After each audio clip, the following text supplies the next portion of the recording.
Hello everyone, let's take you live to the Moruleng Stadium in the northwest, where final touch-ups are underway ahead of the ANC's 114th anniversary celebrations. Party President Cyril Ramaphosa is expected to outline the party's priorities for the year when he delivers the January 8th statement. Our team of journalists, Iman, Rappetti, Ziyanda, Ngcobo, Juniour, Khumalo and Refiloe, Seboko are all alive for us from there. Iman, big day ahead for the ANC. Good morning. Let's talk about that atmosphere. Is it all building up? It certainly seems to be here. Good morning to you and to our viewers. At 9 a.m. this morning, the program is already running behind by about an hour. We're expecting temperatures in the mid to later 30s. So I think it was a poor choice of dress on my part today, but we're keeping cool under the shaded elements of the Moruleng Stadium. Unfortunately, some of the elders who have been at the stadium since 7:30 this morning, we spoke to them saying, we're already getting so hot, and they haven't been able to secure some of the shaded seats. So they're sitting right in front. I see hats and umbrellas coming out. And we'll talk about the heat symbolically being on for the party itself, Hugo. We're going to reflect on that gala dinner last night. You know, I've been covering these for for many years now, and the hype is certainly not the same as it used to be when the ANC was the governing party. Things are a lot more subdued. We were in traffic this morning, and somebody pulled up alongside us who lives in Azalea Park, who said, are you guys going to the Cyril Ramaphosa thing? But was very unaware of exactly what is happening in the Northwest this morning. Even with regard to posters or seeing people out in numbers, we didn't really see the atmosphere that usually surrounds and has in years past the advent of the January 8th statement, which is a moment for the ANC to recontract with its members, with its supporters, to basically reconfirm, to take their vows again, essentially. And it's happening in a province where certainly the broken promises are everywhere you go. Even if you're just driving on an ordinary road, we were on the D101 this morning, potholes everywhere. You have to be really adept at being able to dodge that on a single lane road and avoid oncoming traffic to be able to get away from some of those potholes. I think it was the R510, much better experience, but it is that mixed bag of where you see service delivery pockmarked essentially. And isn't it interesting that the ANC says that it wants to refocus on service delivery as a marquee linchpin of its commitment to its voters, to its members and to its supporters. I'll circle back to all of that in just a moment. I just want us to quickly say hi to Sandile Swana. You were with me last night at the gala dinner. Some of your quick observations before we bring it back to our reporters in the field. Yes, my observation about the gala dinner, in as much as we don't have the numbers, they were expecting 800 people there. I doubt that they were able to bring in 800 people. I don't know if freestanding entrepreneurs and business leaders want to be associated with this. I don't know. But it was not as popular as it used to be in the years gone by. And also, as you said, you know, the caliber of potential investors. I mean, this is their big fundraising moment. The Progressive Business Forum hosting that event. They really need the money to come into their coffers, especially in a campaign year such as this. Yes, I think I commend the Progressive Business Forum for putting up their banners and their name and associating it openly with a political party. We are hopeful that many others in the business community will follow this example. All right, so Hugo, that's just a little taster. Let's go then to our reporters who are stationed at various vantage points in the Moruleng Stadium.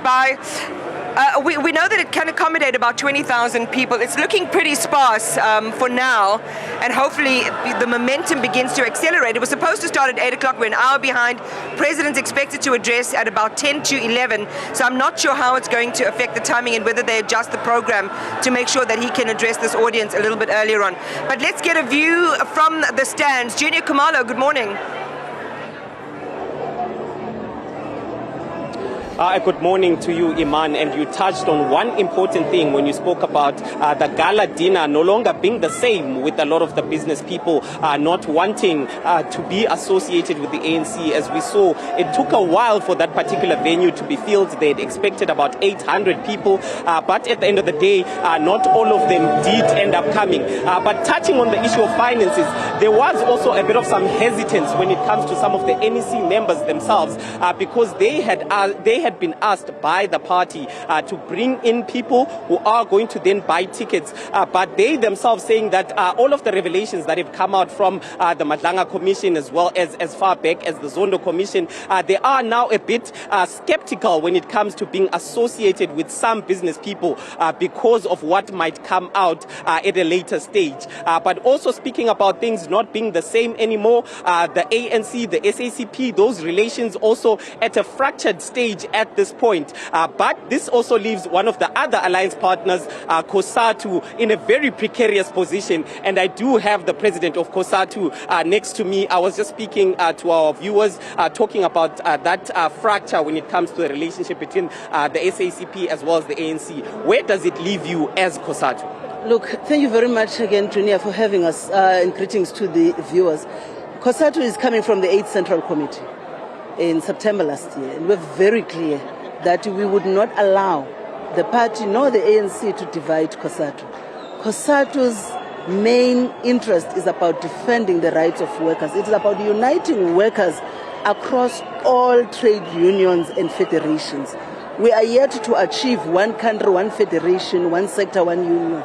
We love both these political organizations. We are members of both organizations. That is why COSATU said we must intervene in ensuring that there are modalities that are agreed upon in how the ANC and the SACP in 2026 will be contesting local government elections. They have been meeting as both political parties without COSATU. And we wrote to them last year, early December, requesting an alliance political council. You will remember, this meeting is ordinarily convened by the ANC, but the CEC of COSATU said, time is moving, and we would not allow COSATU to be dragged in between these, because we are not part of those bilaterals. We are still waiting for the two political parties to respond to the Alliance Political Council, because we think it is going to be important on how we will be contesting elections. Because what we are not going to allow is to have COSATU being divided. For an example, Juniour, here in Rustenburg, we always go for every year to a listening campaign for workers. So we visit workplaces with a program provided by unions. We went to SAMU General Meeting.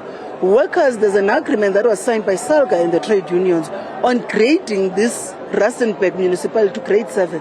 It's been 15 years. They've been waiting for that payment to be made. We managed to make an intervention as a federation.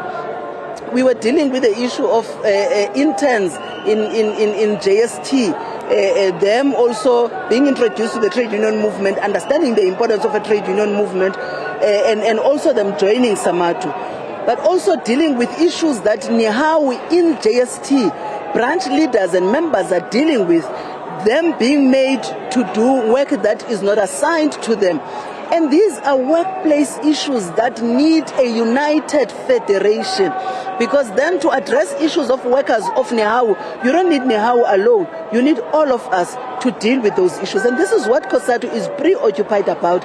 But the importance of the alliance and its unity is very important for the two political organizations to find one another. Maybe what must give us comfort is what the General Secretary of the party said at the Joe Slovo commemoration, when he said that members of the SACP, who are members of the ANC, who are deployed in government, who are NEC members, have a right to choose, and there won't be any consequences. Could that be a signal that the two organizations are closer to finding one another on the modalities of 2026? Just quickly, the ANC today, it celebrates its 114th birthday celebrations. They are always talking about renewal and finding this new caliber of leadership that brings people together and does not divide. I'm not sure if you are aware, yesterday we were listening to the president of the Youth League, and he was basically rubbishing that particular trip that you were a delegate of when it comes to the president going to the US, to President Donald Trump. He said that he was not pleased with the manner in which all of the people, the delegation that was there, conducted itself in. He even went on to say that he wants them to pay back the money that was used for them to go there. Just to get your thoughts around that, does that signify unity and the caliber of leadership that the ANC needs in this particular time? Well, it's a pity that a person who was not in Washington does not understand what we're dealing with. We are there to reset the relations between the two countries. You are not going to ignore the importance of the US in terms of trade relations with South Africa. We have companies here I am a leader of a trade union. We have workers in the auto sector, in the motor sector, in the farm industries that are reliant on the trade relations that we have, particularly AGOA. To us, it's beyond the issues of irritations amongst political parties. It is about securing the jobs. That is why COSATU is involved in any trade negotiations, be it with the US, be it with Africa Continental Free Trade Area, be it with BRICS, be it with the European Union. We are ensuring that the voice of workers is heard, because if we are going to say, bring back that money, it means you don't value the importance of what we were doing in Washington. Actually, you don't even have an apprehension and an understanding of that. We are not going to tire. President Donald Trump is the president of the US, elected by the people for the term. That is going to go away. We have been in the United States of America as a federation years before even Donald Trump became a president. That is why, personally, from COSATU, we reminded Donald Trump why we are here. We're not here about genocide. We're not here about anything else. We're here about the trade relations. We're here about resetting diplomatic relations between the two nations. But also, importantly, it's workers' monies that are invested in the US.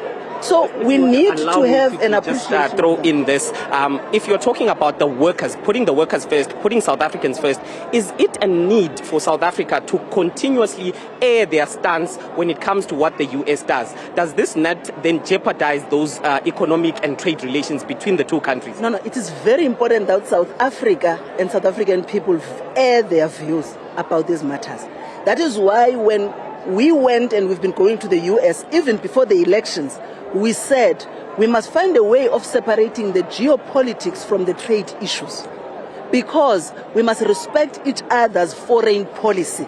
And this is what we are doing. This is what we will criticize. We issued a statement as COSATU regarding the issue of Venezuela, that we do not appreciate what the US government has done, and we will continue to do so. But there are trade issues that we also need to pay attention to, because if we are going to address the issues of high levels of unemployment, in particular with the young people, you have to speak to everybody. It is workers' pension funds that are invested in the New York Stock Exchange. It is workers' pension fund of the United States of America that is invested in the Johannesburg Stock Exchange. These are workers' monies. COSATU will continue to engage, irrespective of who the leader is, on trade issues, because once we want to think we're going to deal with the high levels of unemployment, it's not going to happen because we shout slogans. It's going to happen because we bring alternative policies on the economy that will be able to turn around the situation in our country. Thank you so much. That is COSATU President there, Ziyanda, saying that it is important to continue those engagements between the US despite the fractured relations between the two. But I understand that my colleague Ziyanda Ngcobo is standing by with one of the ANC NEC members, Mzwandile Masina. Thanks a lot, Junior. That's right. We're right on the pitch here at the Moruleng Stadium. 20,000 people are allowed to be in this venue. That's the capacity of this particular venue. And I'm just going to bring in Masina immediately. Before we show you what the state of play is, a very good morning to you. An important January 8th statement. You've got local government elections. The ANC is in an electoral decline. And there is a general lack of public confidence in the African National Congress. What should we be hearing from the president of the ANC today? Well, I think the important thing that the president should talk about firstly is the economic growth in South Africa. In that area, we need to look at how do we induce consumer spending to propel our economic growth. Secondly, how do we ensure that there is government spending to ensure that our consumers can have money to do that, but also investment, expenditure. And we are now talking about the import and export in terms of our butterfly strategy on how we can ensure that we balance those. Hence, we are now looking at trading in the continent. As you know, that the current crisis that we are facing with the tariffs, it's important that we diversify our strategies of export, including looking at BRICS and the South. So this is the first area. The second area the president needs to talk about youth unemployment, which is a major catastrophe in South Africa. And there has been a call by the ANC Youth League to declare this as a disaster. We think that it has to go beyond just declaration as a disaster, but to come up with concrete terms in terms of what the ANC-led government is going to do to create real jobs, especially for graduates and for the youth. Let me jump in there. To cater for those who are above 35 years of age. I have to jump in there because there seems to be, again, not singing from the same hymn sheet. Your national chairperson seems to have made comments that have really upset young South Africans insofar as the unemployment crisis amongst the youth is concerned. I spoke to him as well yesterday at the gala dinner as well. It almost sounds as if, one, you don't have a strategy, and two, you're not also sure about how to actually deal with this crisis. Have you run out of ideas? Not really. As I'm saying, I was explaining to you the theory of aggregate demand, which is what is going to assist us to grow our economy, because we're not going to create jobs if we don't grow our economy. At the current levels of growth, it's impossible. So that is why we are focused on the 10-point plan, which is premised on the aggregate demand, which I've explained now. It's important that the ANC-led government focuses on creating jobs. For me, I don't want to enter or venture into personal debates about this and that. There is a commitment from the statement. The NEC has been able to express itself on how government, working together with the private sector, should create jobs for the youth. How do we also ensure that we scale up skills development so that we have a lot of young people who are going to be able to acquire skills so that when jobs becomes available, they can be able to access those jobs. In a province like the Northwest, the local government elections will be critical. Yes, the ANC still has a majority in this province, but at a local level where you used to operate as Mayor Ekurhuleni, you can agree that it's absolutely shocking the state of some of the towns and the areas here in the Northwest. What seems to be the problem? Look, one of the things that we expect the president to say is how the ANC-led government is going to fix local government. There are proposals on the table, for instance, to increase the equitable share into municipalities so that they can scale up the repairs and maintenance. But secondly, ensure that they're able to do the basic things other than to rush in building new infrastructure. So we're going to have to spend a lot of time in ensuring that we fix how local government functions, which is why there is now on the table the white paper on how local government, the future of local government is going to be. And, one of the things that's also been spoken about, I think, for the last 5 or 6, January 8th, but in particular the one last year in Khayelitsha, is how important and indispensable the tripartite alliance is. My colleague Juniour Khumalo was actually speaking to the president of COSATU before we went on air. The state of play, in particular with the SACP, also now saying they're going to be throwing their weight into actually becoming candidates in the local government elections. In a place like the Northwest, where you've had the Forum for Service Delivery, for an example, this could put you in an uncomfortable position. Look, this is a very unfortunate situation in which we believe that the leadership of the ANC, through our officials, and the leadership of the party and COSATU, we are going to continue to engage each other because the ANC is the leader of the alliance, and the SACP as a vanguard has always played a very important role. It is not for the ANC to dismiss the relationship. I think that we have to constantly sit down and talk and find each other, because for me it's not even about who's going to win, who's going to lose, because the tripartite alliance has played a very pivotal role in ensuring that we drive the National Democratic Revolution. Therefore, we call on the African National Congress, the SSCP and COSATU, not to break the alliance which was built through blood and sweat of our people, because many people died for this freedom that we are enjoying today. It can't be that we fight over electoral issues as the African National Congress and SSCP. I wonder if those issues will be resolved in time ahead of the campaigning that will be taking place. The president of the ANC last night at the gala dinner, reflecting on how the ANC has wall-to-wall coverage and presence in this country insofar as being able to mobilize in the election machinery. I'm just going to step out of shot and we'll show you just some of what's taking place at the moment. The stage is set. Most of the NEC members are already on stage enjoying the festivities, but insofar as the delegates, the members of the ANC who are meant to come and listen to their president. So it only seems like the Limpopo province has started to fill up this venue. But for the latter part, it's still quite empty. And as Iman Rappetti was reflecting, we are running behind schedule.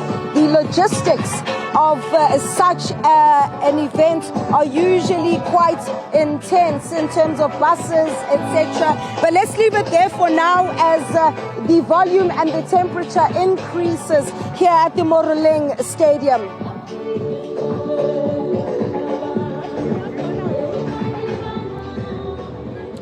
And as Ziyanda is talking about, the stadium still being a little bit empty, I guess it's because people are still driving into the Moruleng Stadium, supporters and, residents in general that are coming in to be part of this 114 years celebration of the ANC. And I'm just going to speak to one of the supporters just to hear Dr. Ezekiel about you being here today. Thank you so much and welcome to Newzroom Afrika. Talk to me about you coming here and being part of this celebration today. Yeah, to be part of this celebration is very much important. We've called by the president for 114 universally to celebrate the birthday of the ANC. It's very much important. I'm sitting here, I'm based on sub-region of Moses Kotana. To me, president to consider the value of Moruleng Stadium is very much important to us as the members of the ANC. You were also highlighting that this celebration is happening at the time at which, we've seen the president and the members of the ANC going around on their door-to-door campaign or, and engaging with communities. What are some of the things that you would want to hear the president touch on today? Yeah, what we want the president to touch on is unemployment of the youth, the young people. Because we are next to the mines. The mines, what is less than 50 areas, they are not considering our youth league to prioritize them, to hire them first. They hire outside the country people. They are not considering our young people. And our young people is suffering more than outside people. They consider outside people more. It's what we need, President, to look on that. Our mines on our area must consider the young people first of the Moses Kotana or Bojanala or around our area. And some of the things in Dr. Ezekiel that we see and we have noticed is the challenges of service delivery in the Northwest Province in particular around water, road infrastructure, among others. Some of those that you have noted, the challenges that you guys are facing as residents here. Yes, we have a challenge of service delivery, but the true speaking is to say the internal road of Moses Kotana or Bojanala is done. We have a challenge of provincial road, some of them, but some of them the contractor is on site, like the road that is D514. It links R510 to R511. Their contractor is busy there, they will complete around on March. But if they can consider the road of Hot 1 at PTD Suleyang and Hot 3 at that goes to Sira, then I think we'll go to 95% of service delivery on the road. The challenge of the water at our area is because of the supplier, which is Mahales. We have built enough infrastructure in our villages, but the flow that is coming from Mahales, they are not supplying what is supposed to supply. They supply less. But now, because there is an event today, they have increased the pressure. All the village now, as I speak, there is a water on the taps. Thank you so much for your time. Thank you very much. There you have it, some of the challenges that are faced by the residents here in the Northwest Province in Bojanala, water, road infrastructure. But key to it is also what they're expecting to hear from, the president today, as he will be making that keynote address today with regards to the celebration of the 114 years of the ANC, among others, issues of unemployment affecting the young people. You'll understand that in the Northwest Province, as the one that has the highest rate, with about 54% of people that are unemployed. A key that a lot of people are waiting to hear as to this, the president will be addressing